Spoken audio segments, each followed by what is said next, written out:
লিখিত হাদিস মানা যাবে না, দলিল দিচ্ছে লিখিত হাদিস দিয়ে, বুঝে নাই? লিখিত হাদিস মানা যাবে না, দলিল দিচ্ছে কি দিয়ে?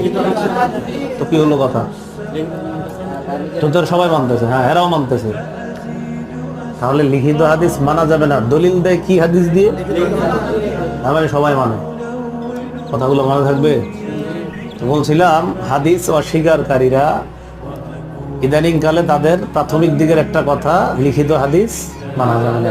আরেকটা বক্তব্য ইদানিং আবু হুরায়রা রাদিয়াল্লাহু তাআলা আনহুকে প্রশ্নবিদ্ধ করে তারা, ভয়ঙ্কর ভয়ঙ্কর কিছু শব্দ তার উপরে আরোপ করে। কোন সাহাবী? আবু হুরায়রা। খুব মনোযোগ সহকারে আমরা শুনব। আপনারা একটা হেডলাইন আপনার খাতার মধ্যে ইয়ে করেন যে সাহাবীদের মর্যাদা, সাহাবীদের প্রতি সাহাবীদের মর্যাদা।